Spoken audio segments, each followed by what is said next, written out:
सत्य तथ्यलाई उतार्ने हाम्रो अभियान, निष्पक्ष पत्रकारिता हाम्रो पहिचान, खोज पत्रकारिताको अर्को नाम नेपाल टक। आदरणीय दर्शकबिन नमस्कार, म आनन्दपुर न्यास टेलिभिजनको विशेष प्रस्तुति नेपाल टकमा यहाँलाई स्वागत छ। आजभन्दा झन्डै 71 वर्ष पहिला नेपालमा कम्युनिस्टहरू चाहिँ छिटपुट रूपमा भए पनि सङ्गठित भएको इतिहासमा कहीँ कतै प्रमाणहरू भेटिन्छ। तिनी कम्युनिस्टहरूको आज ठुलो रूप हुँदै आजको मितिसम्म आइपुग्दाखेरि ती कम्युनिस्टहरू सबै एकै ठाउँमा छन् या त फरक फरक ठाउँमा छन्।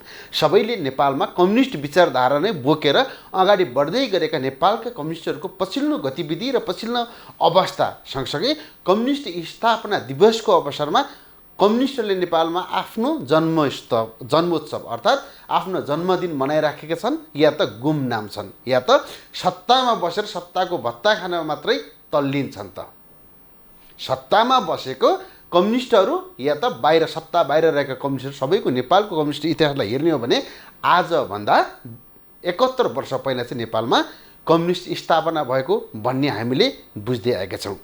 यिनी विषयवस्तु र समसामयिक विषयवस्तु सँगसँगै नेपालको पछिल्लो घटनाक्रमलाई समेटेर आज हामीले चाहिँ नेपालमा कम्युनिस्टहरूको अवस्था के छ र कम्युनिस्टहरूको त्यति बेला जन्मिएको कम्युनिस्ट आज 71 वर्ष पुरा गरेर 72 वर्ष लाग्दै गर्दाखेरि पनि कम्युनिस्टहरू त्यही अवस्थामा छन् कि या त केही परिवर्तन भएको छ भन्ने विषयमा राजनीतिक विश्लेषक अन्तर्राष्ट्रिय लेखक सङ्घका अध्यक्ष हस्तबहादुर केसीसँग आज हामीले फेरि पुनः अन्तर्वार्ता गर्ने। केही दिन अगाडि हामीले नेपालमा पछिल्लो समयमा नेपालमा कम्युनिस्टहरू किन टुटफुट हुन्छन् भन्ने विषयमा संवाद गरेका थियौँ। आज फेरि पुनः यही नेपालमा कम्युनिस्टहरूको जन्मोत्सवको अवसर पारेर नेपालका कम्युनिस्ट र अन्तर्राष्ट्रिय कम्युनिस्टहरूको बारेमा चाहिँ संवाद गर्नको लागि हस्तबहादुर केसीलाई बोलाएका छौँ। तपाईँलाई कार्यक्रममा स्वागत छ। धन्यवाद। नमस्कार। नेपालमा कम्युनिस्टहरू चाहिँ 71 वर्ष पुरा गरेर 72 वर्षमा चाहिँ लागेको भन्ने इतिहासमा त्यस्तो तथ्यहरू भेटिन्छन्। यसको आन्तरिक कुरा अलिकति नेपालमा कम्युनिस्ट हौँ भनेर आफू सल्बलाइराखेका र कम्युनिस्ट राजनीतिमा अलिक तल्लीन भएर अहोरात्र खट्ने कम्युनिस्टहरूलाई सायद कतिले नेताहरूले बुझेका होला, नेता कार्यकर्ताले बुझेका छैनन्। यसलाई अलिक प्रष्ट भाषामा यो कसरी उत्पन्न भएको थियो, कसरी सङ्गठित भएको थियो, कहाँबाट यसको बिजारोपण भएको थियो, त्यसरी जाउँ न। आजको दिन, आज अप्रिल चाहिँ 22 तारिक, आज वैशाख 9 गते, आज 22 अप्रिल विश्वको चाहिँ कम्युनिस्ट आन्दोलनमा दुईटा कारणले अत्यन्तै महत्त्वपूर्ण छ। पहिलो त महान लेनिनको चाहिँ जन्म जयन्ती दिन हो आज। 1870 अप्रिल 22 तारिक दिन लेनिनको जन्म भएको दिन हो। त्यसले गर्दाखेरि त्यसै दिन पारेर नेपाल कम्युनिस्ट पार्टीको स्थापना 2006 साल वैशाख 10 गते अर्थात् इस्वी सम्बद्ध 1949 22 अप्रिलका दिन महान लेनिनको जन्म दिवसको अवसर पारेर कमरेड पुष्पलाल श्रेष्ठको चाहिँ पहलकदमी र नेतृत्वमा भारतको कलकत्ता सहरको एकजना बङ्गालीको घरमा कमरेड पुष्पलाल, नरबहादुर कर्मचारी, गोविन्द निरञ्जन वैद्य र रामविलास जोशी गरी चारजना युवाहरूले चाहिँ नेपाल कम्युनिस्ट पार्टीको स्थापना गरेको दिन भएको हुनाले आजको दिन अर्थात् 22 अप्रिल 2021 को दिन र 2077 वैशाख 9 दिन चाहिँ नेपाली कम्युनिस्ट आन्दोलन र विश्व कम्युनिस्ट आन्दोलन अत्यन्त ऐतिहासिक दिन हो यो, जसले गर्दा आज नेपालका कम्युनिस्टहरूको लागि 71 वर्ष पुरा गरेर 72 वर्षको प्रवेश गर्ने आजको दिनले चाहिँ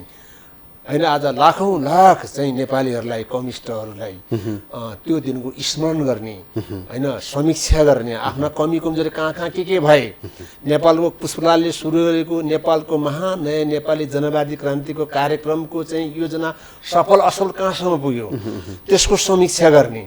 यो 72 लगभग 71 वर्षको बिचमा विभिन्न कालखण्डहरूमा विविध खालका चाहिँ नेतृत्वहरू नेतृत्वमा आए। पार्टी विभाजन भयो, एकता फुट विभाजन, यो त निरन्तर जारी छ हाम्रो नेपालमा, जसले गर्दाखेरि आजसम्म चाहिँ यत्रो जनताहरूले पनि बलिदान गर्यो, योगदान गर्यो, वर्ग सङ्घर्ष, स्वास्थ्य सङ्घर्ष, जनयुद्ध, जनआन्दोलन थुप्रैमा चाहिँ कम्युनिस्टहरूले भाग लिए, नेपाली जनताले साथ दिए।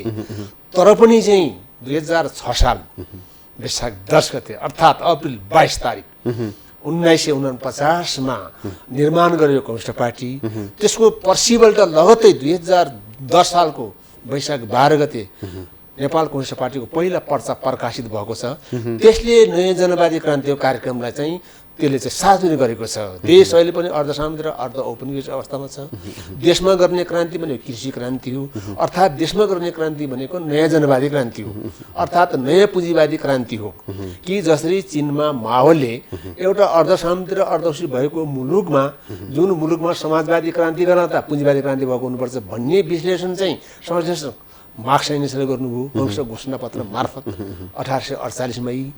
त्यसपछि चाहिँ लेनिनको पालामा आइसकेपछि 1917 मा जसमा महान अक्टोबर समाजवादी क्रान्ति हुने बेला आइसकेपछि एउटै मुलुकमा पनि समाजवादी क्रान्ति गर्न सकिन्छ भन्ने भयो। किन भन्दा मार्क्स एङ्गल्सले त संसारभरि चाहिँ पुँजीवादी क्रान्ति भइसकेपछि बल्ल समाजवाद जान सकिन्छ, साम्यवाद अन्तिम लक्ष्य हो, न्यूनतम लक्ष्य समाजवाद हो भन्नुभयो मार्क्स एङ्गल्सले। कम्युनिस्ट घोषणापत्र जारी गरेर त्यो भनिएको थियो कि उहाँले भन्नुभएको थियो पहिलो नम्बर जर्मन, इङ्ल्यान्ड, फ्रान्सतिरबाट चाहिँ पहिला समाजवादी क्रान्ति हुन जान्छ भन्ने कुरो मार्क्सले भन्नुभयो। तर लेनको पाला आइसकेपछि तत्कालीन के अरे जति बेला चाहिँ मतलब मार्क्सहरूले घोषणापत्र जारी गर्दै हुनुहुन्थ्यो कम्युनिजमको अथवा साम्यवादको सिद्धान्तलाई चाहिँ जसरी प्रतिपादन गरेर आम विश्व जनता सार्वजनिक गर्ने बेलाको पुँजीवादले चाहिँ एकाधिकार पुँजीवादको बाटो हुँदै त्यो साम्राज्यवाद पतन भएर गयो। त्यसलाई त्यो पुँजीवादलाई मरण नसक्ने पुँजीवाद हो र अब साम्राज्यवाद भनेको समाजवादी क्रान्तिको पूर्व बेला हो। त्यसकारण समाजवादी क्रान्तिको निम्ति पुँजीवादी या साम्राज्यवादी विकास गरेको मुलुकमा एउटै देशमा पनि चाहिँ समाजवादी क्रान्ति सम्पन्न सकिन्छ र अरू कर्मशहरू साम्यवादमा विश्वमानसम्म जान्छ भन्ने लेनले भयो। त्यसलाई लेनवाद भनिन्छ। त्यसो भएको चाहिँ चीन जस्तो अर्धसामरिक र अर्धऔपनिवेश मुलुक जहाँ पुँजीवादी क्रान्ति भएको छैन, क्रान्ति गर्न जरुरी छ, मुलुक कृषि प्रधान देश छ, तर साम्राज्यवादी र अनि चाहिँ मतलब सामन्तवाद साम्राज्यवादको दुईटा पहाडले थिचेको चीनमा अब पुँजीवादी क्रान्ति त कसले गर्ने त भन्दाखेरि चाहिँ पुँजीपति वर्ग त छैन। फ्रान्सिसी राज्य क्रान्तिको त्यो पुँजीपति वर्गले गरेको थियो, स्थापित गरेको थियो। 1799 को फ्रान्सिसी राज्य क्रान्तिले जुन वर्गलाई स्थापित गर्यो जसले पहिलो पुँजीवादी क्रान्ति तर पहिलो जनवादी क्रान्ति भनिन्छ, त्यो जनवाद थियो। तर त्यहाँको चाहिँ फ्रान्सको पुँजीपति वर्गले पनि फेरि के भन्छ साम्राज्यवाद र सामन्तवादसँग घाँटी जोड्नु पुग्यो।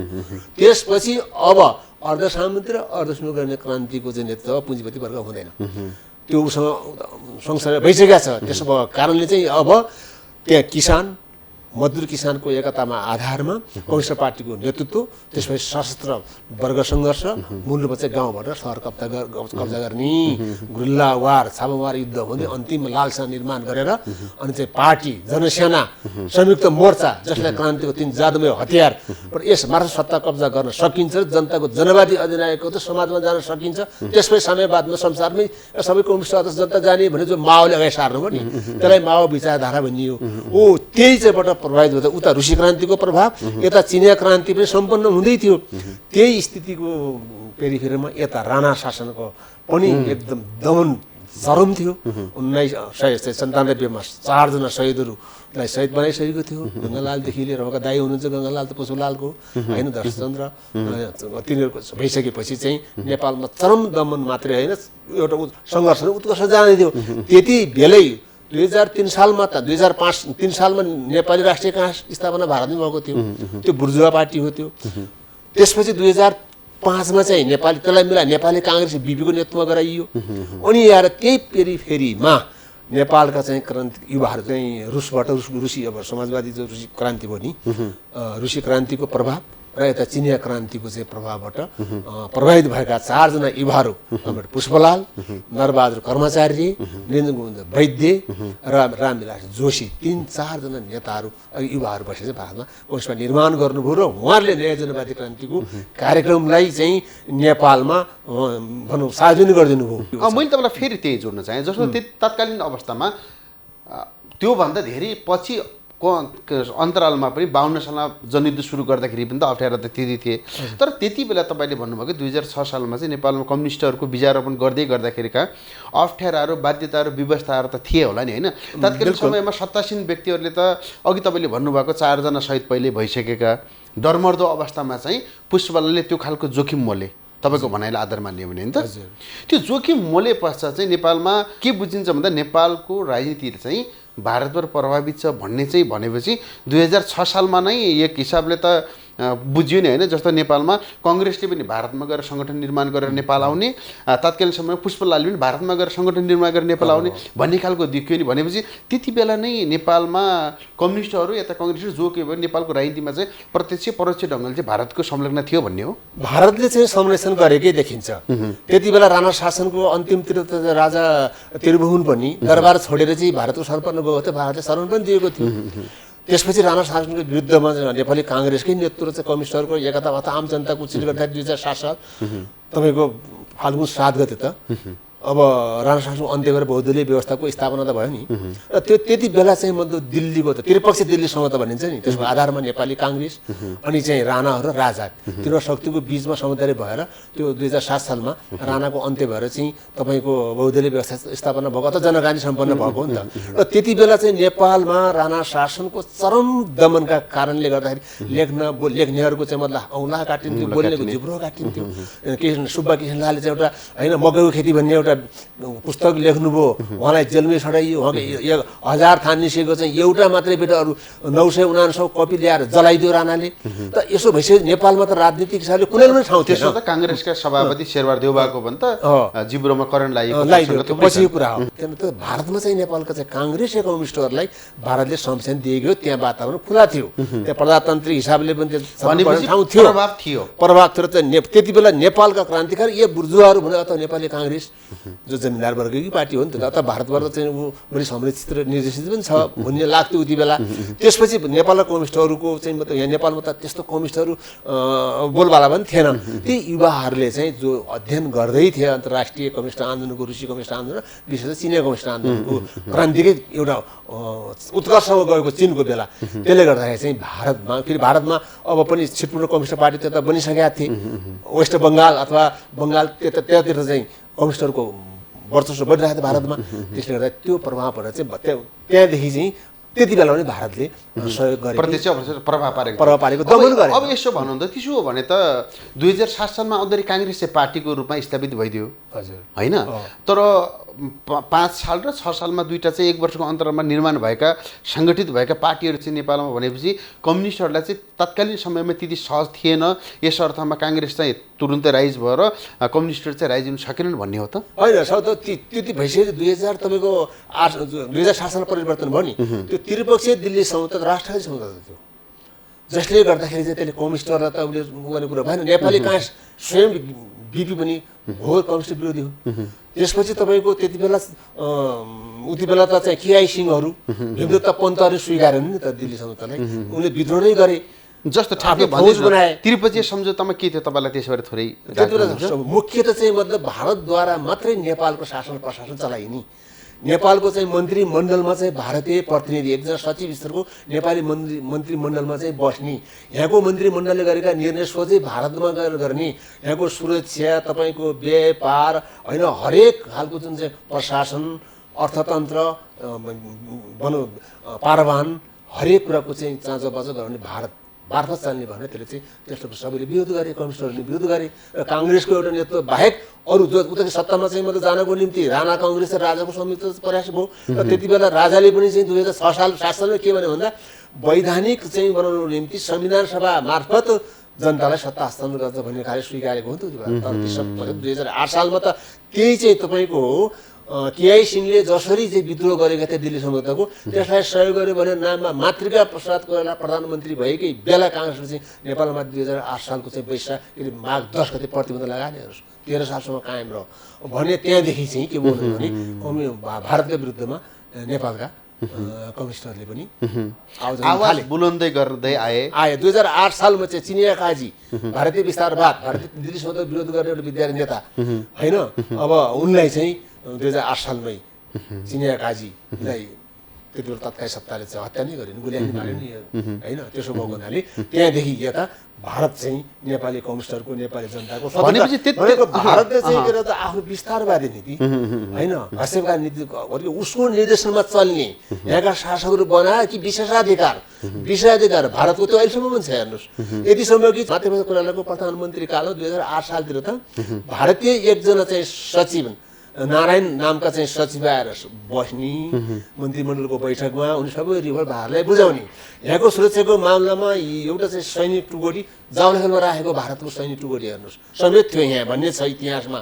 त्यसपछि त्यसको विरुद्धमा तपाईँको भीमदत्त पन्तले त विद्रोह नै गरे नि। तर 2010 सालमा भारतीय सेना आएर तपाईँको चाहिँ होइन डडेलधुरामा उनको हत्या गरेर टाउको काटेर झुन्डा थियो एउटा लिङ्गमा है। त्यो इतिहास नै छ। त्यसो भएको हुनाले चाहिँ त्यो त्यहाँदेखि यता भारतले नेपालमा नेपाली कारणले च्यापेर त गर्यो कि नेपालका शासकहरू जुनै पनि राजनीति गर्नेलाई आफ्नो काबुमा ल्याउने आफ्नो देशमा चल्ने। अब त्यो बेला यहाँका शासकहरूलाई आफ्नो पक्षमा ल्याएर नेपालका नदी नाला जल स्रोत अब सम्पदा भनौँ न हरेक आफ्नोमा लैजाने चाहिँ जो नीति बनाएको विशेषाधिकारभित्र पर्छ त्यो अहिलेसम्म कायमै छ।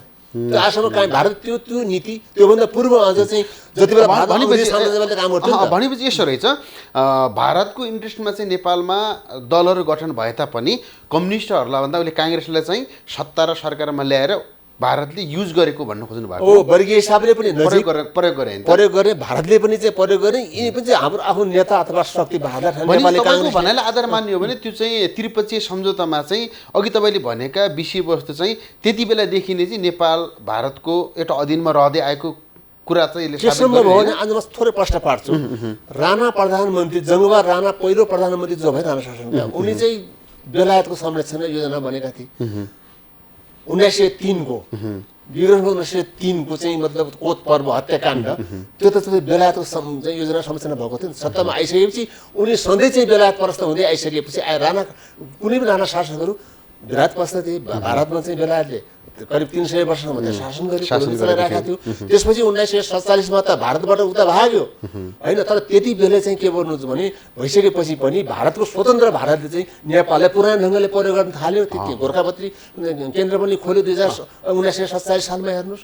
त्यसपछि 1949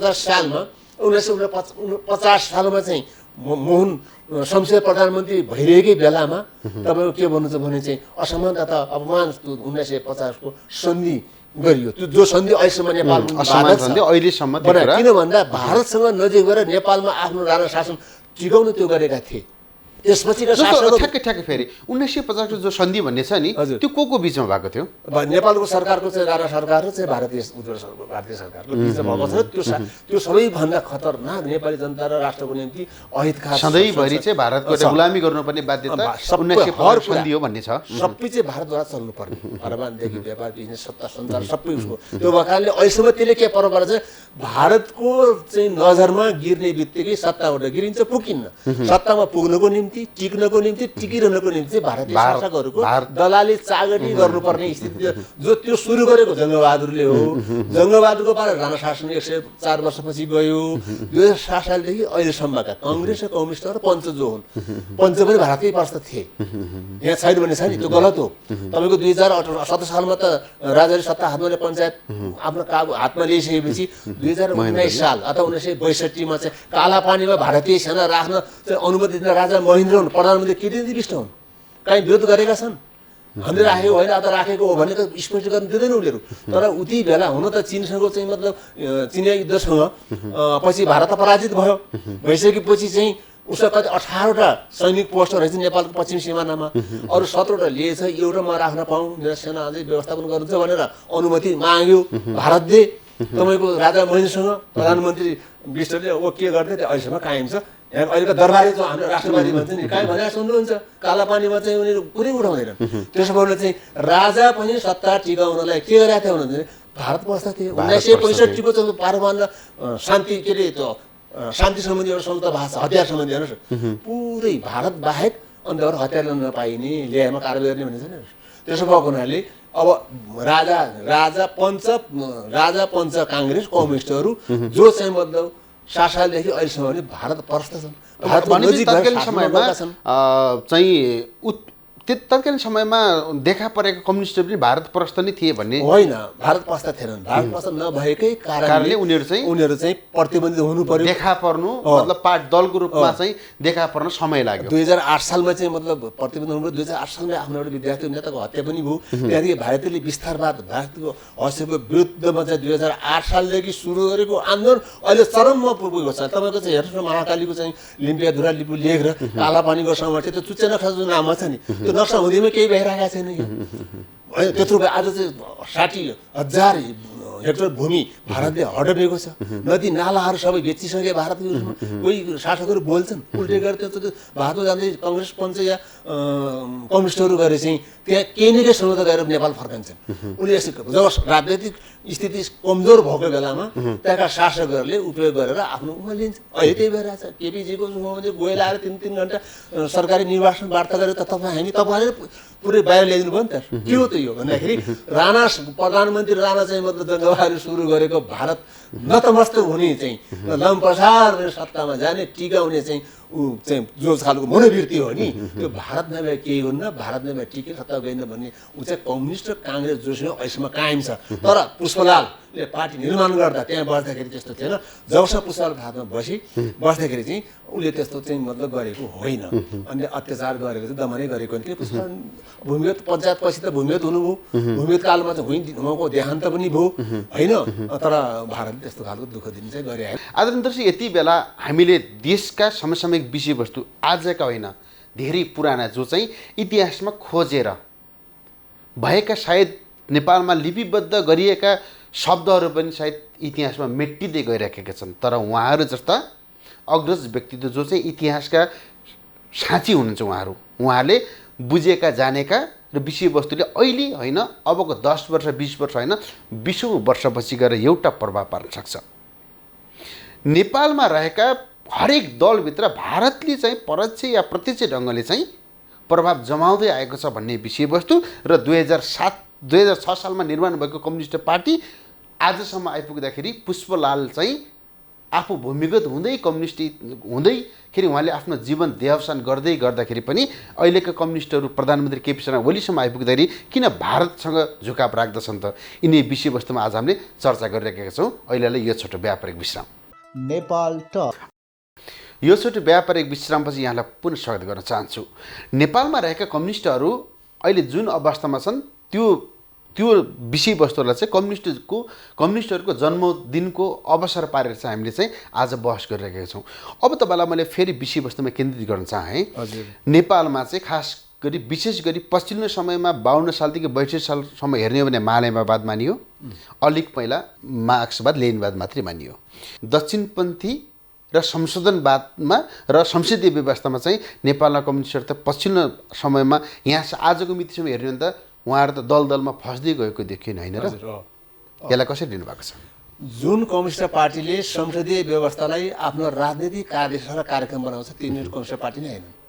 त्यो दक्षिणपन्थी अवसरवादी पार्टीहरू हुन्, संशोधनवादी पार्टीहरू हुन्। उनले चाहिँ मार्क्सवाद लेनिनवाद तपाईँले अहिले भनेको अन्तिम पछिल्लो विकास भएको माओवादको पथसँग चल्दैनन्। नेपालमा त अहिले 2008 सालदेखि अहिलेसम्म आउँदा नेपालका कम्युनिस्टहरूले यो र ऊबाट चाहिँ संसदीय व्यवस्थालाई उपयोग र सहभागी बन्दै आएका छन्। 2008 सालमै पुष्पलालकै पालामा काठमाडौँको महानगरपालिकामा चाहिँ भाग लिएका थिए। बहुमत उनीहरूको आर्थिक कम्युनिस्ट गर्नुहोस् है। त्यसपछि 2015 सालको आम निर्वाचनमा पनि कम्युनिस्टले भाग लिए 60 सिट दिएका थिए। पुष्पलाल त हार्नुभयो। त्यसपछि पार्टी प्रतिबन्ध भयो। फेरि 2006 सालदेखि खुला भयो नि कम्युनिस्ट पार्टी, खुला भएको कम्युनिस्ट पार्टीहरू। त्यसपछि चाहिँ अब एमाले हुँदै ठुलो पार्टी दलहरूमा आयो। अनि चाहिँ जो अहिले माओवादीहरू विभाजित भयो, माओवादी 10 बाट जुन एउटा आगो माओवादी छ त्यो त 14बाट आगो 31 सालदेखिको कम्युनिस्ट गठन भएर आएको पार्टी। उसले पनि एकता केन्द्र निर्माण गर्यो 47 साल पछाडि। उसले पनि चाहिँ मतलब पार्टी त अब एकता केन्द्र नै त्यो नेपाल कम्युनिस्ट एकता केन्द्र संयुक्त जनमोर्चा नेपाल गठन गरेर चुनावमा भाग लियो, यदि भन्नापुर गर्यो।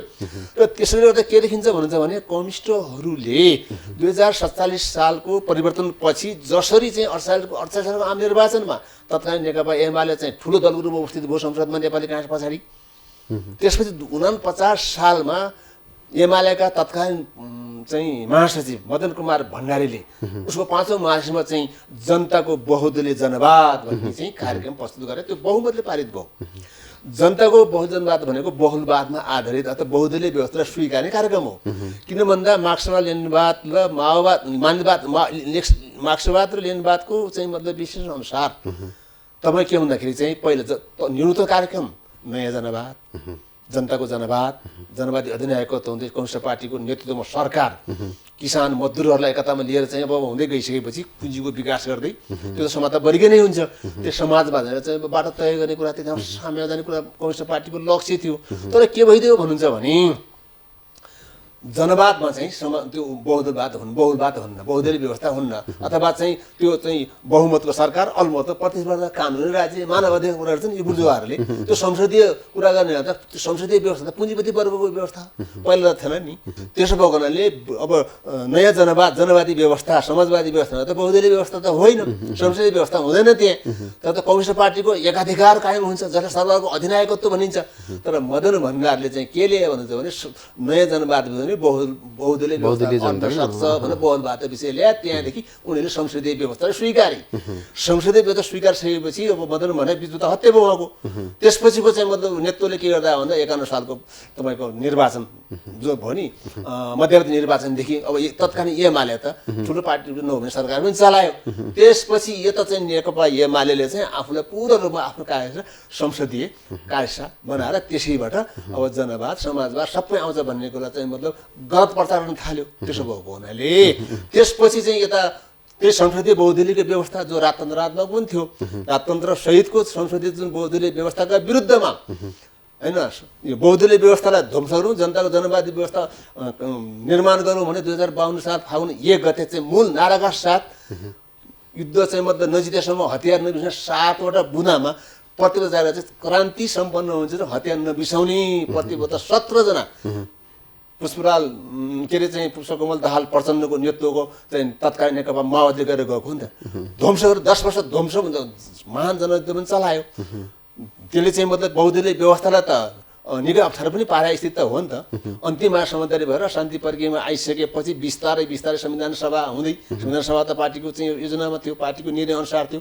पार्टीको चाहिँ मतलब जनयुद्धको उत्कर्षमा गइरहेको जनयुद्ध चाहिँ भीषण भइरहेको होला 2057 सालको दोस्रो राष्ट्रिय सम्मेलन तत्कालीन माओवादीले माग्नु हो संविधान सभा त संविधान सभा मार्फत जनताको बाट चाहिँ गएर जनताको संविधान लेख्न जनवाद प्राप्त गर्ने भन्ने लाइन हो नि त।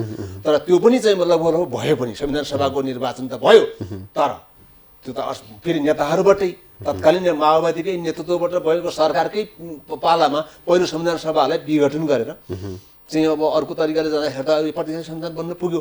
त्यसो भएको हुनाले पछिल्लो अवधिमा आएर 10 वर्ष जनयुद्ध गरेको मुख्य नेतृत्व पनि चाहिँ मतलब उसले पनि बहुदलीय व्यवस्था स्वीकार्यो, संसदीय व्यवस्थालाई स्वीकारेर संसदीय व्यवस्थाबाटै समाजवादका कुराहरू गर्न थाल्यो। अब ठ्याक्कै मैले तपाईँलाई जहाँ लाने खोजेँ तपाईँ त्यहीँ आउनुभयो कि। हजुर मदन भण्डारीको चाहिँ तपाईँले यति धेरै लामो इतिहासकार तपाईँ होइन, इतिहासका हरेक कुना कन्दर तपाईँले बुझ्नु भएको मान्छे, यसलाई पनि त तपाईँले नजिकबाट निहाल्नु भएको होला नि। मदन भण्डारी कम्युनिस्ट आन्दोलन र मदन भण्डारीको हत्याको बिचको तारतम्य त के छ त? अब यो सबै कुराहरू त बाहिर आइसकेका छैन। मदन भण्डारीको हत्या पार्टीभित्रकै कमजोरी भएको, पार्टीका भित्रकै आफ्नै लिडर आफ्ना सहयोगदारकै कमजोरी भएको छ। त्यो उहाँहरूले भन्न चाहनुहुन्न सक्नुहुन्न। अब भारतको चाहिँ मतलब रिजानु भएको भनेको त लगभग साझी भइसकेको छ। तर चाहिँ आफ्नै सहयोगदार एमालेकैबाट भन्ने कुराहरू साझी सबै हुन सकिरहेको छ। त्यो खुल्छ अहिले जस्तो राष्ट्रपति विद्यादेवी भण्डारीज्यू मदन भण्डारीको जीवनसङ्गिनीको रूपमा अहिले राष्ट्रपति हुनुहुन्छ। उहाँ नै भएको बेला उहाँको श्रीमानको चाहिँ एउटा घटना सार्वजनिक हुन सक्दैन भने कहिले होला र सम्झिने मात्रै हो कि? अब उहाँ चाहिँ किन भन्दा भारतकै सहयोगमा दुई राष्ट्रपति हुनुभयो। भारतको विदेश राष्ट्रपति भोलि बिहान गइहाल्छ। त्यसो भएर आफ्नो लोग्नेको त्यत्रो हत्या भएको भन्न सक्नुहुन्न। मैले भने नि मैले भन्न सक्नुहुन्न किन भन्दा उहाँ त भारतका अर्को तर्क के गरिन्छ भन्दाखेरि मदन भण्डारीको हत्या नभइदिएको भए चाहिँ पुष्पकमल दाहालहरू चाहिँ सायद जन्म नेताको रूपमा यसरी स्थापित हुँदिन्थ्यो होला भन्ने एक थरी तर्क गर्छन् भने अर्को थरी तर्क के गर्छन् भन्दाखेरि यी सबै कम्युनिस्टहरूको एउटा ग्रान्ड रिजनमा नि मदन भण्डारीको त्यो खालको स्थिति भएको भन्ने छ। कम्युनिस्ट आन्दोलनमा चाहिँ मदन भण्डारीको एउटा आयाम जुन छ नि, जुन उहाँको हत्या भयो या त उहाँको सवारी दुर्घटनामा के भयो त्यसको इतिहासमा तपाईँले भन्नु जस्तै कुनै दिन फाइल त खुल्ला। तर उहाँभित्र उहाँले उठाएका कुरा र अहिले चाहिँ कम्युनिस्ट आन्दोलन यो स्थितिमा आइपुग्दाखेरि मदन भण्डारी अझ भइदिएको भए राम्रो हुन्थ्यो भन्ने एक थरी तर्क गर्छन् कि तपाईँ मान्नुहुन्छ यसलाई? होइन भन्न सकिन्न। मदन भण्डारीले बहुदलीय व्यवस्थाको ल्याएको हुनाले चाहिँ उहाँ काङ्ग्रेससँगै प्रतिस्पर्धा गर्ने भएको हुनाले कम्युनिस्टको नामबाट त खासै धेरै हुनेवाला थिएन। सत्तामा जान जसरी चाहिँ गरिन्छ नि, सत्तामा जान त हरेक साम दाम दण्ड भेद सबै अपनाइन्छ। चाणक्य नीति अनुसार नगए त संसदीय व्यवस्था चुनाव जितिन्न। सत्तामा गइँदैन। त्यो कुरा चाहिँ मदन भण्डारीले गर्नु पर्थ्यो, काठमाडौँ गर्दै आएको थियो, अध्ययन गर्थ्यो, पछिल्लो अवधिमा आएर पुष्पकमल दाहालले पनि त गर्नुभयो देखियो नि त।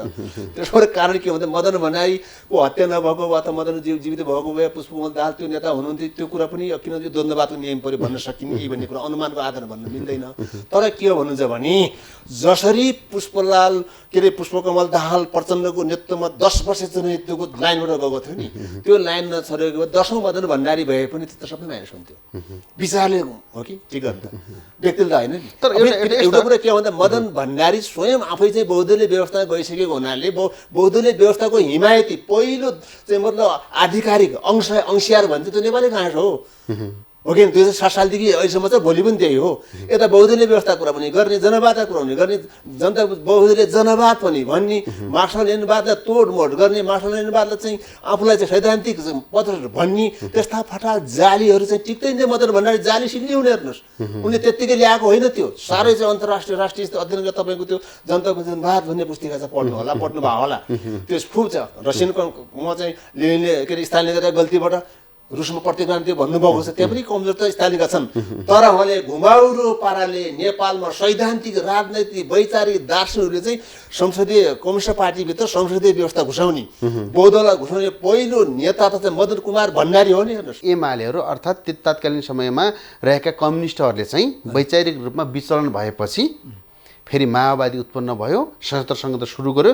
सशस्त्र सङ्घर्ष सुरु गरेपछि अधिकांश पूर्व एमालेहरू चाहिँ माओवादी भए हजुर भन्ने खालको एक थरी विश्लेषण गर्छ। यसलाई हाइपोथेटिकल भन्ने के त तथ्यगत परम्पराको आधारमा केही यसलाई हो भनेर स्वीकार्ने हामीले के हो त यो तपाईँको चाहिँ 10 वर्ष जनयुद्धको माओवादी अन्तिमतिर आइसक्दाखेरि उत्कर्षमा पुग्यो, क्रान्तिको वारको पारिस्थिति आइसकेको स्थिति हो, नभएको होइन। यद्यपि चाहिँ तपाईँको चुनमाङ बैठक 2062 को चाहिँ असोज कार्तिकको चुनाव बैठकले नयाँ जनवादी क्रान्तिको कार्यक्रमलाई स्थगित गरेर थाती राखेर चाहिँ लोकतान्त्रिक गणतन्त्रको उदाहरण 7 राजनैतिक दलहरू नेपाली काङ्ग्रेस एमाले लगायतका दलसँग चाहिँ सहकार्य गर्दै उनीलाई फेरि चाहिँ यता राजतन्त्र निरङ्कुश भएर आएको थियो। राजा ज्ञानेन्द्र चाहिँ सबैमा दमन गरेको थियो, माओवादी त गर्ने नै भइहाल्यो। नेपाली काङ्ग्रेस अथवा बहुदलीय व्यवस्थालाई पनि चाहिँ पुरै गल्लीमा फ्याँकिसकेको थियो। त्यसले गर्दाखेरि चाहिँ नेपाली काङ्ग्रेस र एमाले लगायतका साझा दलहरू पनि चाहिँ तपाईँको चाहिँ राजा ज्ञानेन्द्रको तानाशाही हुकुमवादी शाहीको शासनको विरुद्धमा जान सक्ने स्थिति थिएन। उनले पनि माओवादीले चाहेका थिए, खोजेका थिए। उनले पनि चाहिँ तपाईँको के थियो भन्दाखेरि तपाईँको 2061 सालको खाराको फौजी आक्रमणमा तत्कालीन माओवादीको एउटा केही त क्षति भयो। त्यसपछिको चाहिँ मतलब नेतृत्व डरायो, डराइसकेपछि उसले के गर्यो भने विभिन्न बाहनाबाजी मदन भण्डारीले गरे जस्तै बाहनाबाजी गरेर चुनमाङ बैठकमा अवतरण शान्तिपूर्ण अवतरण गर्ने सजिलो बाटो खोज्दाखेरि के गर्यो भन्दाखेरि त्यो मिडिएटर त एमाले थियो। एमाले त्योभन्दा पहिले मदन के अरे चाहिँ माधव नेपालसँग सिलगढीमा वार्ता भएको छ 58 सालमा चाहिँ प्रचण्डजीहरूसँग। रोल्पामा पनि वामदेव त्यसपछि चाहिँ लखनऊमा भएको छ। तेस्रोमा चाहिँ मतलब वामदेव र युवराज गएर रोल्पाको चाहिँ नुवा गाउँमा गरिसके त्यहाँ 6 बुँदे सम्झौता भयो। त्यसपछि 2062 मङ्सिर 7 गते चाहिँ भारतको अधीनस्थ भनौँ न भएकै अन्त त्यो अब 12 बुँदे सम्झौता भयो। त भन्दा त्यो बाटो खोजेको उद्देश्य एमालेलाई चाहिँ एमाले के थियो भन्दा भारतद्वारा सञ्चालित अमेरिका र भारतले माओवादी जनयुद्ध उत्कर्ष नेपालमा त एकदम नेपाल मात्रै हल्लिएको होइन जनयुद्ध, संसारका भाइचाराहरू नेपालको भूमि मात्रै चाहिँ थर्केको थिएन। संसारका चाहिँ मतलब प्रतिक्रियावादीहरू भएका कारणले त अमेरिकालाई नाइट भिजन हेलिकप्टर पठाएको थियो, हतियार पठाएको थियो। भारतले नसक्ने भइसकेपछि अमेरिकादेखि भनेपछि माओवादी सशस्त्र विद्रोहले चाहिँ नेपाल मात्रै होइन देशी विदेशीहरूलाई समेत हल्लाएको थियो र त्यहाँका नेपाली जनता मात्रै आशावादी थिएन माओवादीप्रति। भाइचाराहरू विश्वका चाहिँ कम्युनिस्ट क्रान्तिकारी नेपालको चाहिँ सगरमाथाको देशमा एउटा गरिब मुलुकमा चाहिँ मतलब उता पेरु कम्युनिस्ट पार्टी साइनिङ पाथको नेतृत्व चाहिँ कम्युनिस्ट गोन्जालो जेलमा गएर त्यहाँ सेटब्याक गर्ने नेपालको एउटा मतलब भूखण्डबाट सगरमाथाको काखबाट झन्डा फहराउँदैछ माओवादीले क्रान्तिको भन्ने कुरो त संसारमा भएको थिएन। तपाईँ रिमको मुखपत्र चाहिँ अ वर्ल्ड ट्विन हेर्नुभयो भने त्यो पाइन्छ। वर्ल्ड ट्विनको मुखपत्र रिमले छाप्थ्यो क्रान्तिकारीहरूको चाहिँ अन्तर्राष्ट्रिय सङ्गठन। त्यसो भए त्यस्तो भइसकेको बेला चाहिँ प्रतिक्रियावादीहरूले त कसरी दम गर्ने भन्दाखेरि अब गोलीले दमनले सकिन्न माओवादीले भन्ने कुरा चाहिँ सिआईको रणनीति हो। माओवादीले केही गर्छ भनेर राष्ट्रदेखि अन्तर्राष्ट्रियसम्म चाहिँ एउटा माओवादी ब्रान्ड बनिराखेको बेला माओवादी पनि शान्ति प्रक्रियामा आएर छिन्न भिन्न भइदियो होइन त। छिन्न भिन्न भए पश्चात अब अहिले अब नेपालमा जुन चाहिँ कम्युनिजमको हिसाबले कम्युनिजमको आँखाबाट हेर्ने हो भने नेपालको संसदीय दल र संसदीय व्यवस्था नै गलत ट्र्याकमा गएको संसदीय व्यवस्थामा कम्युनिस्टहरू जानु ठिक थिएन भन्न खोज्नु भएको तपाईँ? होइन, कम्युनिस्ट त संसदमा जानै जाँदैनन्। तपाईँ चीनमा देख्नुभएको छ कम्युनिस्टै छन्, बोलबाला छ, यद्यपि संशोधनवादी भए पनि त्यहाँ बहुदलीय व्यवस्था छैन। उत्तर कोरिया आज तपाईँको क्युबामा हेर्नुहोस्, हिजोको लेनिनहरू यद्यपि क्रान्तिभन्दा पूर्व क्रान्तिकारी उपयोग त गरेका छन्। लेनिनले 2 पटक गर्नुभयो, 1905 1914मा दुमाको प्रयोग गर्नुभयो। नेपालमा 49 सालको चाहिँ के अरे 48 सालको चुनावमा तत्कालीन माओवादी, अहिलेको माओवादी, पछिको माओवादी उसले तत्कालीन एकता केन्द्र गर्यो। त्यो त भण्डार पनि त्यसले गर्यो, त्यो उपयोग थियो नि त। पछि बहिष्कार पनि गर्यो। त्यसमा चाहिँ क्रान्तिकारी उपयोग पनि बहिष्कार गर्छन् सशस्त्र क्रान्तिकारीहरूले। परिस्थिति हेरिकन मार्क्सवाद भने त ठोस पिसिन भन्ने छ नि त। त्यसो भएर उपयोग गर्ने हो। जस संसदीय व्यवस्थालाई योजना बनाएर, जस्तो अहिले तत्कालीन माकेर चाहिँ एमाले चाहिँ बनाएर पछिल्लो अवधिमा संविधान बनाए। संविधान सभाको पहिलो संविधान सभासम्म ठिकै थियो, त्यो पार्टीको लक्ष्य थियो, जनताको कुरा थियो। माओवादी अब उसकै माग अनुसार ठुलो पार्टी पनि बनाए, संविधान बनाउँछ भने। त्यसपछि प्रधानमन्त्रीको बाबुराम नै हुनुभयो, पार्टीकै थियो। तर बाबुराम र प्रचण्ड नेता भयो भने पहिलो संविधान सभालाई चाहिँ जो जनताको आशा र भरोसाको केन्द्र बनेर जनताको मतबाट गरेर चाहिँ भारतीय डिजाइन, अमेरिकी डिजाइनमा होइन खिल्लार रेग्मीलाई चाहिँ प्रधानमन्त्री बनाएर त्यत्रो नेता काङ्ग्रेस चुप्प लाग्छ। प्रचण्ड बाबुरामले प्रस्ताव गर्छन्, एमाले चुपचाप हुन्छ। किन भन्दाखेरि भारतले राति 12 बजे फोन गरेको दिल्ली बजारबाट, दिल्ली के अरे व्हाइट हाउसबाट। त्यसो भइसकेपछि हेर्नुहोस्, यो कम्युनिस्टहरू चाहिँ संसदमा जानै जाँदैनन्। कम्युनिस्ट बिग्रिएपछि, कम्युनिस्ट सञ्चालन छोडेपछि, कम्युनिस्टको खोल ओढेर आवरण बोकेर संसदीय व्यवस्था अहिलेसम्म गर्छन्। यो 71 वर्षमा चाहिँ होइन मैले भन्दिएँ नि त। यो मेरो हाइपोथेटिकल क्वेसन पनि हुनसक्छ, हजुर, तथ्यगत आधारमा भनिएको प्रश्न पनि हुनसक्छ। के छ भन्नुहुन्छ भने 17,000 मान्छेहरूले बलिदानी प्राप्त गरे सशस्त्र जनयुद्धमा। 17,000 मान्छेको ज्यान जाँदै गर्दाखेरि अहिले चाहिँ पछिल्लो समयमा त्यति जनयुद्धताका चाहिँ प्रचण्डले नेतृत्व गरेका प्रचण्ड अहिले आएर बेलामौकामा के भनिदिनुहुन्छ भन्दाखेरि, माधव नेपालजी र मेरो पनि बेलामौकामा कुरा भइरहेको थियो। गिरिजाप्रसाद कोइरालाज्यू र मेरो कुरा हुँदाखेरि उहाँहरूले अलि चर्काउनु पऱ्यो भन्दै हामीले चाहिँ युद्ध चर्काउँथ्यौँ, अलि रोक्नु पऱ्यो भन्दा रोक्थ्यौँ भन्नुहुन्थ्यो। मतलब माथि मूल नेतृत्व चाहिँ एक ठाउँमा बसेर सल्लाह गर्ने, तल चाहिँ जनताहरूलाई भिडाएका हुन् भन्ने पनि जनगुनासो आउँछ क्या। यो कम्युनिस्ट चरित्रभित्र यी कुराहरू पर्छ नि पर्दैन? अब एमाले माधव नेपाल कम्युनिस्ट होइनन्। 2052 सालदेखि चाहिँ मैले भनिहालेँ, हुन्छ पुरै प्रतिक्रियाभन्दा पतन भइसक्यो। जनयुद्ध कालमा माओवादी भनेको प्रचण्ड स्वयंले आफै पार्टी उसले एमाले प्रतिभन्दा पतन भयो शक्ति लेखिसक्नु भएको छ। त्यसपछि चाहिँ एमालेको माधव गुट नै हो यो माओवादीले लटर पटर पारेर शान्ति बनाएर सक्दिने। अमेरिकी भारतीय सिआइएहरूको ग्रान्ड डिजाइनमा माधव सोमबार सत्तामा थिए, पार्टीको सरकारमा जान्थे। 15 वर्ष महासचिव हुनुभयो माधवजी। त माधवको गुरु हो वामदेव युवराज गेवाल, त उहाँकै सहायता हुने त। त्यसो भएर कसरी हुन्छ, कहिले सिलगढी गएर हुन्छ कि लखनऊ गएर हुन्छ कि रोल्पा पुगेर हुन्छ कि वार्ता छलफल दुनियाँ गरेर चाहिँ घरियामा हाल्ने योजना बनाएको अमेरिका र भारतले। त्यसो त्यो मतलब मिडिएटर चाहिँ माधव नेपालको गुरु हो, जो अहिलेसम्म छ। अझै प्रचण्डले बुझ्नु भएको छैन। किन प्रचण्डले चाहिँ मतलब चाहिँ उहाँमा प्रचण्डको काँधमा चढेर केपीका विरुद्ध दोस्रो अध्यक्ष भएन अस्ति तपाईँको माधव नेपाल। साँच्चैकै त्यस्तो वैचारिकले मिलाएको थियो भने के को चाहिँ अहिले केपीसँग झगडा गर्नु पर्थ्यो र? माधव र प्रचण्डको चाहिँ सल्लाह राम्रो लप पऱ्यो भन्नु त प्रचण्ड त लप भने त मान्छे बिहा गर्छ नि त। बाबुआमा सोध्दैन, सासुले सोध्दैन, आफै बिहा गर्छ। पार्टी बनाएर गइसक्यो, के को सांसद भन्ने कुरो दुनियाँमा क्रान्ति र सांसद चाहिन्छ।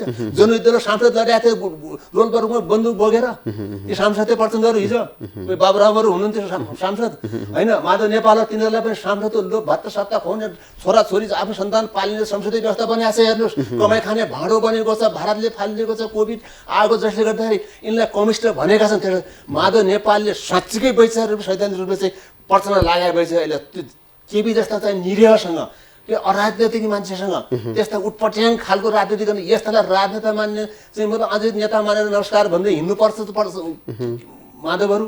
त्यसो भएर अझै पनि के छ भन्दाखेरि जानी नजानी अहिले पनि भारत र अमेरिकाले प्रचण्ड सकिया छैन भन्ने छ। प्रचण्ड बेलामा टाउको पनि देखाउन खोज्नुहुन्छ। प्रचण्ड फेरि हुन त प्रचण्ड सिद्धिसकेको स्थिति हो। एमाले पसिसकेपछि विचार सिद्धान्त राजनीतिबाट मदन भण्डारी मेरो नेता भन्न पुग्नुभयो। त्यसले गर्दाखेरि के हो भन्नुहुन्छ भने अहिले पनि माधव नेपाललाई प्रयोग गरेर, समूहलाई प्रयोग गरेर अनि प्रचण्डहरूलाई अझै सिद्ध्याउने योजनामा छ। माओवादी आन्दोलन सिद्ध्याउने योजनामा अमेरिका भारत लागेको छ। अब मैले तपाईँलाई समय पाबन्दी कारणले मैले फेरि छोटाएँ कि अब हामी कम्युनिस्ट स्थापना दिवसको दिनमा चाहिँ यो सबै संवाद गर्दै गर्दाखेरि देखिएका साना नेपालमा साना ठुला कम्युनिस्टहरू दलहरू थुप्रै छन्। खैर अगाडि देखा परेका दुई कम्युनिस्ट जो चाहिँ एमाले र माओवादी। अहिले माओवादीको पनि स्थिति ठिक छैन, माओवादी पनि फुटेर अब बादल जनयुद्ध लडेका बादलहरू अहिले केपी ओलीसँग मिसिएका छन्। केपी ओलीको नै स्थिति हेर्ने हो भने उहाँहरू अहिले फेरि उहाँभित्रै चाहिँ विद्रोह गरेर माधव नेपालहरूले त सम्भवतः आज त एउटा नयाँ सूचना आएअनुसार नेपाल कम्युनिस्ट पार्टी समाजवादी भन्ने नयाँ पार्टी नै गठन प्रक्रियामा लाग्नु हो भन्ने छ। अब नेपालमा चाहिँ साँच्चीकै सच्चा कम्युनिस्ट होइन को त ल भन्नुहोस् त। अब सच्चा कम्युनिस्ट चाहिँ संसदीय व्यवस्थामा वाला कम्युनिस्ट सच्चा भन्ने मिलेन। कम्युनिस्ट जब संसदभन्दा बाहिरका चाहिँ क्रान्तिकारी सच्चा कम्युनिस्ट हुन्, यद्यपि कमी कमजोरी त्यहाँ पनि छन् है, छन्। जो माओवादी आन्दोलनबाट आएका छन्, माओवादी आन्दोलन बाहिर संसदीय आन्दोलन गरेका चाहिँ मतलब एमालेबाट अरूबाट आएका पनि छन्। त त्यसमा के त भन्दा जसले अहिले संसदीय व्यवस्थालाई राजनीतिक आदेश बनाउँदैनन्, संसदीय व्यवस्था यी संविधानले मान्दैनन्, नयाँ जनवादी क्रान्ति हुँदै समाजमा जाने कुराहरू अगाडि सार्छन् र राखेका छन् आफ्ना कार्यक्रममा, त्यो दृढता व्यक्त गर्नेहरू सच्चा क्रान्तिकारी हुन्। यद्यपि त्योभित्र वैचारिक आदेश मतभेद समस्याहरू छन्, तिनीहरू पुरै अब स्पष्ट त छैनन्। त्यसो भयो भने त्यहाँभित्रको एउटा कुरा हो। अब हामीले पनि चाहिँ केपी ओलीको नेतृत्वको चाहिँ एमाले, प्रचण्डजीको चाहिँ नेतृत्वको चाहिँ नेकपा माके, अरू जुन छ नि संसदीय व्यवस्थालाई टार्गेट बनाएका, यिनलाई कम्युनिस्ट भनियो भने यो भरमले संसारभरि जस्तै अहिले कम्युनिस्ट आन्दोलन बिग्रिएको छ नि, यहाँ पनि बिगाएर त यही भरमले हो। त्यसमा मुक्त हुन जरुरी छ। यद्यपि वस्तु फेरि चेन्ज हुन्छ। नेपालको कम्युनिस्ट अहिले पद पैसा र प्रतिष्ठाको लागि चाहिँ मात्रै लडाइँ गरेर देखिन्छ कि जनताप्रति उत्तरदायी भएको देखिँदैन। अब हामी कार्यक्रमको अन्त्यमा छौँ। हजुर, कम्युनिस्ट दिवसको दिनमा उपलक्ष्यमा तपाईँले नेपालमा सबै कम्युनिस्टहरूलाई चाहिँ एउटा सन्देश दिनु पर्यो भने के दिनुहुन्छ? एकता हुनुपर्छ, यता टुटफुट गरेर झैझगडा गरेर नै सिद्धिने हो के भन्नुहुन्छ? क्रान्तिकारीहरूको चाहिँ एकता र क्रान्तिकारी दुईवटा लाइन, दुईवटा धारा छ नेपालमा अहिले। दुईवटा चाहिँ मतलब छन् होइन, एउटा क्रान्तिकारी धारा नेपाली कम्युनिस्ट आन्दोलनको भएर पुगेको छ, जसको निमित्त क्रान्तिकारी माओवादी सहितको किरणको मोहन वैद्यको नेतृत्व हुँदै एकातिर चाहिँ 4 दलको संयुक्त मोर्चा बनाएको छ। 33 दलीय मोर्चा बनाएको छ। टाढा टुटे फुटेकाहरू अलिअलि गाँस होइन, त्यो चाहिँ मतलब ठालाठाली टाल्ने काम भइरहेको छ। एउटा त्यो छ। अर्को केपी ओली प्रचण्डको चाहिँ मतलब उसमा माधव नेपाल समेत भएको एउटा संसदीय चाहिँ धाराले संसदीय कार्यनीति बनाएको एउटा कमिसन नामको नक्कली कमिसन छ। त्यो नक्कली कमिसन नामधारी कमिस्ट मार्क्सवाद लेनिनवाद र माओवाद समेतको खोल ओढेको, खास्टो ओढेको, बर्को ओढेको कमिस्टहरू चाहिँ संसदीय व्यवस्थाले कार्यसँग जानुपर्छ। उनीसँग एकता क्रान्तिकारी हुन्न, त्यो सिद्धान्तले मिल्दैन। मार्क्सवाद लेनिनवाद र माओवाद त्यो कुरा स्वीकार्दैन। उनको लाइन त्यहाँ गएर एक भएर जानुपर्छ र नेपाली काङ्ग्रेसमा प्रतिशत जान्छ उनीहरू उनको कुरा अथवा कोही अर्को आउला। यतातिर के हुन्छ भने क्रान्तिकारी धाराका चाहिँ जुन छन् नि मानिन्छ, त्यो माओवादीबाट आएका भन्छन्, त्यो बाहिरका भन्छन्। माओवादी आएका सबै क्रान्तिकारी हुन्छन् भन्ने पनि छैन, अनि अर्कोबाट आएका सबै संशोधनवादी हुन्छन् भन्ने पनि छैन। रूपान्तरण हुन्छ, वस्तुको नियम हो, द्वन्द्ववाद नियम हो। त्यस कारण चाहिँ क्रान्तिकारीहरू एक ठाउँ एकजुट भएर अगाडि बढ्नु, एकताबद्ध अगाडि बढ्नु त क्रान्तिकारी कम्युनिस्ट पार्टी निर्माण गर्नुपर्छ। साँच्चै मैले आजको दिन भन्नुपर्दाखेरि यता संसदीय व्यवस्थालाई स्वीकारेकाहरूले सत्ता भत्ता आफ्ना सन्तान परिवार पाल्न लुच्छा चुरी कुक्रिए कल बिरालाको कल यिनले गर्न हुँदैन, नगरौँ। लाभ लाग्छ कि हामीलाई। हिजो काम भनिदियो, कोही अब उनको नेतृत्वमा बसेको उनको सल्लाहकार समेत भएर काम गरियो प्रचण्ड कम समेतको, हामीलाई लाभ लाग्छ। अवसरवादीहरूले त्यस्तै गर्छ। त्यसो भएर चाहिँ अब सारा अवसर त्यहाँ भन्नुभयो, व्यवहारमा आउनु पर्यो, सारा त्याग्नु पर्यो, संसदलाई त्याग्नु पर्यो, संसदीय व्यवस्थालाई त्याग्नु पर्यो, आफ्नो सभासदहरूलाई चाहिँ आफ्नो जुन छन् नि तिनलाई गर्नु पर्यो। अझै पनि यताउता नेपाली कहाँ प्रधानमन्त्री हुनु पर्यो, कसले हुनु पर्यो भन्दै हुन्छ उहाँहरू पनि। त्यो संसदीय छोड्नु भएको छैन उहाँहरूले। त्यो र उहाँहरू चाहिँ संसदीय व्यवस्थाकै लाइनमा एक गठ भएर गए फाइदा हुन्छ राष्ट्र एकछिन के यो झगडा देख्नुभन्दा। माओले बनाएर आज चीन त्यहाँ पुगेको छ। त्यहाँ चीनमा तपाईँको चाहिँ अहिले पनि त्यहाँ बहुदलीय व्यवस्था हुन्थ्यो भने भारतभन्दा तल बिग्रे गए गुर्जेको देश हुन्थ्यो चाइना। चिनियाले हामी चिनिया हाम्रो चीन त्यति कसले बनाएको? त्यहाँ 12 लाख लाल सेना मरेर बनाएको। नेपाल पनि तपाईँ 17,000 भन्नुभयो, 10-12 हजार त कम्युनिस्टका छोराछोरी मरेका छन्, जीवन हालेका छन्। अहिले विपत्ता छन् तपाईँको कति साथीहरू, के अरे जनताका छोराछोरीहरू। आज शहीदहरू अपाङ्गताहरूको स्थिति हेर्नु भने के हालत छ। त्यसकारण चाहिँ यो सबै कुरा त क्रान्तिले पुरा गर्यो। क्रान्ति भाषा क्रान्ति हुन्छ नेपालमा, सम्भव छ। हेर्नुहोस्, यी त गैर कम्युनिस्टहरू दक्षिण नेपाली काङ्ग्रेस प्रतिशत दरबार प्रतिशत गर्ने यिनीहरूको अस्तित्व धेरै छैन। सम्भव क्रान्तिकै हो, तर क्रान्ति गर्छौ भन्नेहरूको पनि धेरै ढङ्ग त छैन। फेरि हामी देखिरहेको छौँ नि, यो ढङ्ग त हुन्न नि त। क्रान्ति संसदीय व्यवस्था गरेर परिवर्तन क्रान्ति हुँदैन। त्यो भएर माओले भने क्रान्ति बन्द नालबाट जन्मिन्छ। नेपालमा एकपल्ट बन्द उठाउनु जरुरी छ। योसँग वार्ता गरेर योसँग छलफल गरेर केपीको अहिलेको नेतृत्वमा अहिलेको विचार कम्युनिस्टहरूको चाहिँ मतलब गरेर सबैलाई कम्युनिस्टबाट एउटै ठाउँमा हालेर दही र सातु मुछ्यौँ जस्तो कम्युनिस्ट आन्दोलन केही गर्नेवाला छैन गर्दैन भनेपछि कम्युनिस्ट चरित्र देखाउनु पर्यो सुधिरिनु पर्यो तपाईँको भनाइको निष्कर्षमा यही हो त? कम्युनिस्ट चरित्रमा हाम्रो कम्युनिस्ट व्यवहार हाम्रो मास्टर बाबुबा त सैद्धान्तिक मात्रलाई मान्नु पर्यो बल्ल कम्युनिस्ट झन्डा हल्लाएको छ प्रतिक्रियावादी बुर्जुवा भन्दा तल झरेर व्यवहार गर्छ अनि कम्युनिस्ट भन्नु हो नि जनताले त्यही पत्याउने भएको छ जनताले पनि अब बुझ्नु पर्छ फेरि जनता यहाँ त बिगार्ने को हुन् भने कार्यकर्ताले नेताले मात्रै जनता नेता बिर्नमा उनको मात्रै कम छैन कार्यकर्ताको ठुलो कमजोर छ सबभन्दा भत्के बिग्रेका छन् मतलब शोषणवादी अवसरवादी नेतालाई पाली पिटेको हजारौँको सङ्ख्यामा हामीले देख्नु बजारमा अहिले पनि प्रचण्डजीहरूले बोलाउँदा पनि 3 लाख केपीले हुँदा 3 लाख विचारले त्यस्तै हुन्छ दुनियाँ चाहिन्न त्यति जनयुद्धहरू त्यो कार्यकर्तै थिएनन् कहाँ पुगेको थियो युद्ध त्यसो भयो हुनाले संसदीय व्यवस्थाको पद पैसा पैसो नाता गोता सम्बन्ध सबै आफ्नोमा केन्द्रित गरेर सम्पत्ति आज पुस्तौँ पुस्ता पुग्ने भ्रष्टाचार गर्ने अपराधी पाल्ने भ्रष्टाचारलाई पाल्ने अनैतिकहरूलाई पाल्ने तिनले चाहिँ हो हा हो सबै गर्न सक्छन् अहिलेको दुनियाँ मिडिया पनि त्यस्तै छ अनि सञ्चार सूचना आफ्नो परेकोमा ल्याउने साधन स्रोत गाडी उडी सारा कुरो सुगम बनाएर चाहिँ हुट्टी गरेर गर्ने कम्युनिस्ट नेपाल यिनीलाई कसो भन्नु हुँदा त्यही भएर आजको दिनमा कम्युनिस्टहरू संसदीय व्यवस्था मान्ने कम्युनिस्ट एउटा लाइनमा उभिएर हामी हम संसदीय व्यवस्थामा हामी यहाँसम्म साथीमा टाँस्थ्यो नि पहिला प्रचण्ड माधवले अब हामी संसदीय हामी हम भनेर आउने बित्तिकै केपी कहाँ पुग्दैन देख्नु होला हेर्नुहोस् केपी संसदीय होइनन् अन्त कुनै केपी त केही पनि छैन अब सबै सिद्धि उनको गुरुहरूले ध्यान त्यो मेसिनले धोएन भने हाम्रा उसले पनि गरी खानु नि ल सबैजना धोइनुपर्छ होइन त? सबै धोइनुपर्छ ठाउँमा हुनुपर्छ त्यो पनि मार्क्सिजममा माओवादको चाहिँ मतलब आलोकमा धोइनुपर्छ त्यो अरू संसदीय व्यवस्थामा ज्वाला नेहरूका गान्धीको कुरा आदरणीय आज हामीले बडो रोचक प्रसङ्गमा छलफल गऱ्यौँ कम्युनिस्ट स्थापना दिवसको दिनमा गरिएको संवाद मैले धेरै भन्दैन विगतले वर्तमानलाई झल्काउँछ वर्तमानले अब भविष्य निर्धारण गर्छ नेपालमा विशेष गरी कम्युनिस्टहरूले चाहिँ आफ्नो मूल सैद्धान्तिक हिसाबले जहाँ हुनुहुन्थ्यो त्यहाँबाट नै फेरि नयाँ सिराबाट नयाँ ढङ्गले सोच्ने कि उहाँको भनाइबाट त्यो बुझिन्छ यिनी विषयवस्तु र समसामयिक विषयवस्तुमा उहाँले अघि भन्दै गर्नुभएको थियो अन्तर्राष्ट्रिय कम्युनिस्टको बारेमा हामीले कुनै दिन फेरि उहाँसँग अन्तर्राष्ट्रिय कम्युनिस्टको बारेमा मात्रै चर्चा गर्ने बाचा गर्दै म र मेरा प्राविधिक मित्र र मेरा विशेष अतिथि हामी सबैलाई बिदा दिनुहोस् हस्त धन्यवाद नमस्कार।